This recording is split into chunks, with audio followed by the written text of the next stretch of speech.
This is a quick introductory video for your switch box. So when you receive it, you know how everything goes. We have it all assembled and it's minus paint. I left it that way so that you can pull it apart, paint it whatever color you want, reassemble it. But I wanted to fully assemble it so that you could take it apart and understand how it comes apart and then know how it goes back together. It's really pretty simple. See in front we have the box with a bunch of wires coming out of it. Pull the lid off, exposes nuts on the back side for the window glass. That's pretty easy to take apart. Pull the cellophane off the clear Lexan and that'll shine right up. Both sides, front side and back side. When the lid is on, you can see we have mounting holes right there. I have provided 2 stainless steel bolts with stainless steel washers that thread in right there and right there. Those will be going along. If we pull the lid off, and you can look down the very bottom corner, way down there, that's a drain hole. There's another drain hole way in the bottom underneath that bolt. So if water gets in, it can get out. If we flip it over, we can see there's 3 rubber grommets on the bottom. That is for mounting onto the golf cart. So what you're going to do is take these 3 pieces of hardware. You're going to set this in place. Mark each hole through, because these go all the way through. You see, so those go all the way through. So you mark your holes where it's going to sit. Drill the holes and you lay the box back on and you bolt it down with these configurations right there. And the object is to tighten these nylock nuts down just enough so it just barely starts to squish this rubber, and that'll act as a rubber isolator to help dampen vibrations from the cart running or bouncing down the road. Helps protect the relays a little bit, makes them last longer. Nothing likes to be jolted and bounced around, so neither do relays. So that's why we rubber mount that. There's the drain holes I was referring to. So if water gets in, water can get out. And that's, you'd mount the box, you'd take the whole thing apart, mount the box, and once the box is mounted, then start reassembling all the rest of this stuff in here. These pieces can stay in. All you really got to do is pull the fuse block out for a moment, or enough to get the hardware in there, and paint it if you wanted to paint it. Okay, so we move on to wires. Off this side of the box, we have this single wire coming out. This goes to a switched key-on 12-volt positive power feed. So if you have a 12-volt wire that turns on with the key switch that's coming out of the key, this is where you connect it.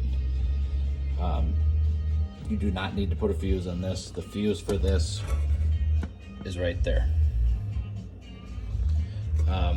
This yellow fuse right here is the main fuse for the entire relay fuse block here. So this is main power for the relay fuse block. This is power for the switched key-on feature that powers this relay up. When you apply power to 12 volts to this wire, it powers up this relay. And then this fuse is the main power for these.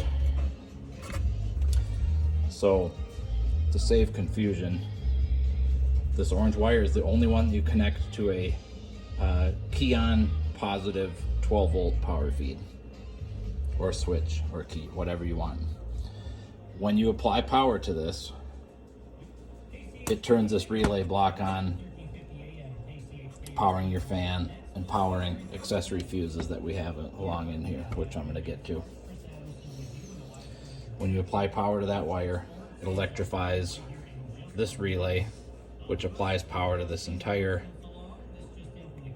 fuse block here, and also applies power to the delay on relays. When the delay on and delay off relays are active and functioning, it's going to turn on power and turn off power to this long bundle of wires that goes back to your fan. Black is negative, red is positive. So run this back, connect it to your fan, and you're done there. These two big ones, blue and black, they go straight to the battery, as we can see here. To battery, blue positive, black negative. Two battery terminals. Pretty plain and simple, straightforward, connected straight to the battery. No fuse needed. It's a short run, it's not going to be an issue. Then inside the fuse block, you see you have a white terminal, a yellow terminal, and a brown terminal. Yellow, brown, and white right here. Each fuse is a separate circuit. If you put a fuse into the white slot, that will apply power, key on power to this white wire. Same thing if you put a fuse into the yellow slot, it'll apply 12 volt key on power through this yellow wire. Same thing for the brown wire. So it's three separate circuits. You could do a phone charger, a stereo, and lighting, and have everything on three separate fuses right there. All you gotta do is figure out what you want to connect to it, figure out what size fuse needs to go in there, put that appropriate size fuse in, and terminate your wires. Let's say you're hooking up a light bar or a stereo. One of your car stereo wires would go to key on, which would be one of these, and the other wire that would be constant 12 volt would go to this big lug, because you can see that these battery cable leads enter the box and circle around and go straight to here and straight to there. So anything you need constant 12 volt battery for, non-switched power, can come into the box and terminate here instead of cluttering up your battery.